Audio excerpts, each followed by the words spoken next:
Assalamualaikum warahmatullahi wabarakatuh. Saya Reza Pradana, nomor absen 22. Saya akan membaca tentang catatan saya. Bab 1. Sejarah timbulnya persoalan teologi dalam Islam. Persoalan pertama yang timbul dalam politik kemudian meningkat menjadi teologi ketika Nabi Muhammad SAW menyiarkan agama Islam di Mekah. Mekah masih di bawah pimpinan bangsa Quraisy. Peperangan yang terjadi membuat perdagangan menjadi tidak menguntungkan lagi. Selama di Mekah, Nabi Muhammad hanya mempunyai fungsi kepala agama, dan di Madinah Nabi Muhammad menjadi kepala agama sekaligus kepala pemerintahan. Ketika beliau wafat tahun 632 Masehi, masyarakat Madinah sibuk memikirkan pengganti beliau.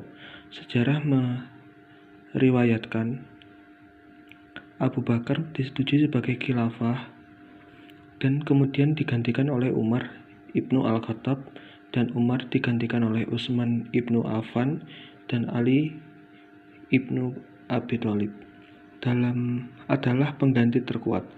Pertempuran yang terjadi di Irak antara dua golongan menimbulkan persoalan dan timbul tiga golongan dalam Islam, yaitu kaum Khawarij, kaum Murji'ah, dan kaum Mu'tazilah. Bab 2 mengenai kaum Khawarij.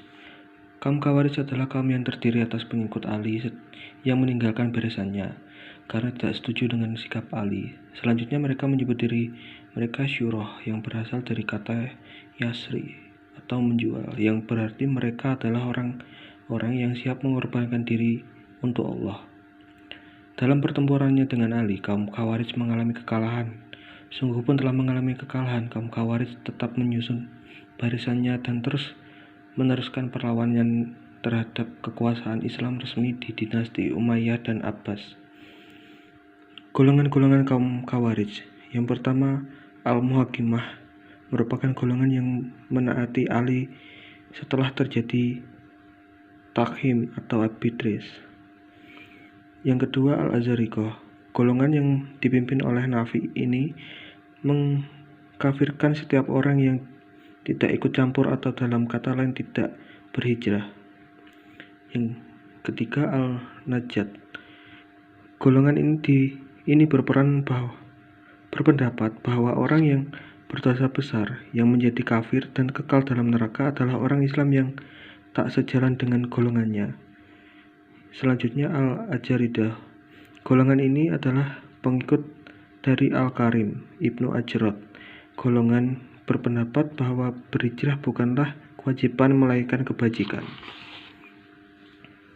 Yang selanjutnya, Al-Sufriyah, pemimpin golongan ini adalah Ziyad Ibnu Al-Asfar, merupakan golongan yang sedikit lebih lunak dibanding Al-Azariqah, di mana golongan ini berpendapat bahwa orang yang tidak berhijrah tidak dipandang kafir. Mereka tidak setuju jika anak-anak kaum musyrik boleh dibunuh.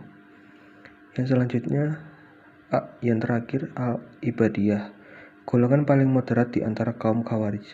Paham moderat dapat dilihat dari ajaran-ajaran berikut. Orang yang tidak sepaham dengan mereka bukanlah mukmin dan bukanlah musyrik, melainkan kafir. Daerah yang mengesahkan Tuhan tidak boleh diperangi, dan yang boleh dirampas dalam perang hanyalah kuda dan senjata. Selanjutnya, bab 3 tentang kaum Murji'ah. Kaum Murji'ah pada mulanya juga timbul akibat permasalahan politik.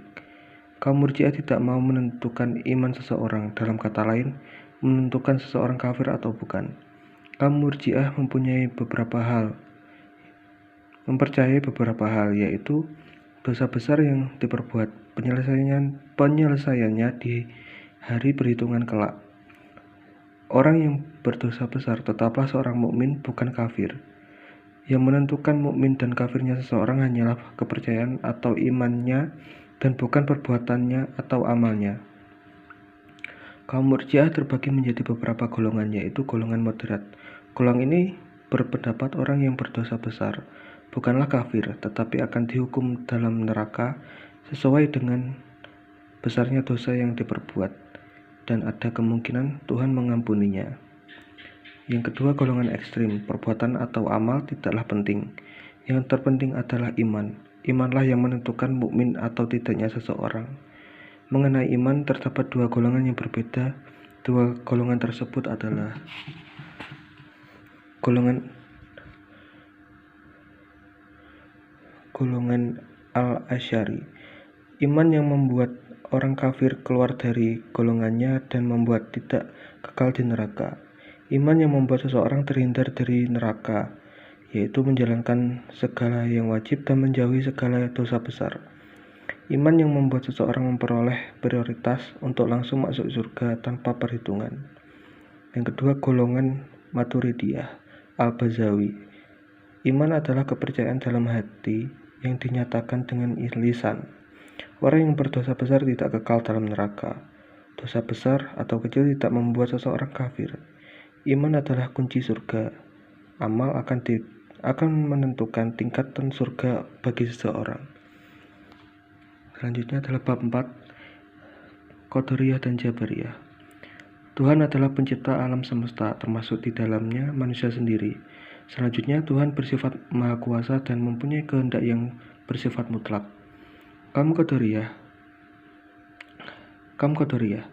manusia mempunyai kebebasan dalam menentukan hidupnya. Manusia mempunyai kebebasan dan kekuatan sendiri untuk mewujudkan perbuatan-perbuatannya. Ma'bad al-Juhani dan temannya Ghailan al-Damashqi mengambil paham ini dari seorang Kristen yang masuk Islam di Irak. Ghailan merupakan pemuka Murji'ah dari golongan al-Salihah. Kaum Jabariyah, manusia tidak mempunyai kemerdekaan dalam menentukan kehendak dan perbuatannya. Manusia terikat pada kehendak mutlak Tuhan. Segala perbuatan manusia tidak merupakan perbuatan yang timbul dari kemauan sendiri. Manusia hanyalah wayang. Bab 5, kaum Mu'tazilah. Kaum Mu'tazilah adalah golongan yang membawa persoalan-persoalan teologi yang lebih mendalam dan bersifat filosofis. Berikut beberapa analisa tentang pemberian nama Mu'tazilah. Yang pertama, ketika Wasil mengeluarkan pendapatnya, Hasan mengatakan Wasil menjauhkan diri dari kita, atau dalam kata lain, i'tazala anna. Dengan demikian, Wasil serta teman-temannya disebut Mu'tazilah. Tazi Kubro Zadah, ketika Qatadah Ibnu Da'mah disangkanya adalah majelis Hasan al-Basri. Ternyata bukan, ia meninggalkan tempat itu. Semenjak itu, kaum Tazi disebut kaum Mu'tazilah. Al-Mas'udi, pertikaian paham antara Wasil dan Amr. Mereka disebut kaum Mu'tazilah karena mereka berpendapat bahwa orang berdosa besar bukanlah mukmin dan bukan kafir. Ahmad Amin berpendapat pemberian nama Mu'tazilah dipakai sebagai designati terhadap golongan orang-orang yang tidak mau ikut campur dalam pertikaian politik. Al-Nasir, nama Mu'tazilah ialah dari kata i'tazala, dan Al-Mu'tazilah terkadang dipakai untuk orang yang menjauhkan diri dari Ali dan sebagainya. Kaum Mu'tazilah sendiri yang memberi nama itu kepada golongan mereka. Kaum Mu'tazilah menyebut golongan mereka sebagai Anal al-Adl, dalam arti golongan yang mempertahankan keadilan Tuhan. Yang terakhir, bab 6, Ahlussunnah wal Jamaah. Kaum Mu'tazilah di samping merupakan golongan minoritas, ada pula golongan yang tak kuat berpegang pada sunnah. Inilah yang menimbulkan term Ahlussunnah wal Jamaah yang berpegang pada sunnah. Sunnah di sini berarti hadir dan jamaah berarti mayoritas. Aliran Ahlussunnah dan Jamaah ini berdiri atas usaha dan keberanian Abu al-Hasan al-Asy'ari. Dengan kata lain, al-Asy'ari keluar dari golongan Mu'tazilah sekitar tahun 300 Hijriah.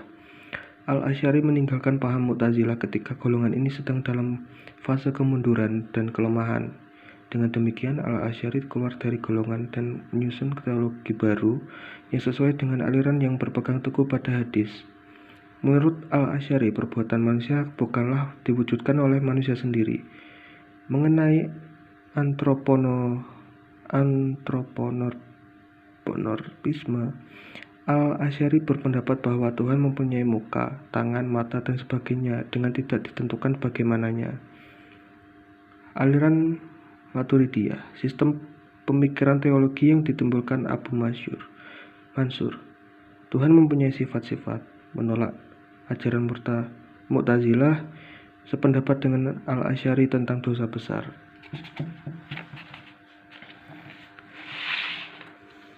Tidak sependapat Al-Asy'ari bahwa ayat-ayat yang menggambarkan Tuhan memiliki bentuk jasmani. Salah satu pengikut penting Al-Maturidi adalah Abu al-Yusr al-Muhammad al-Badawi. Terdapat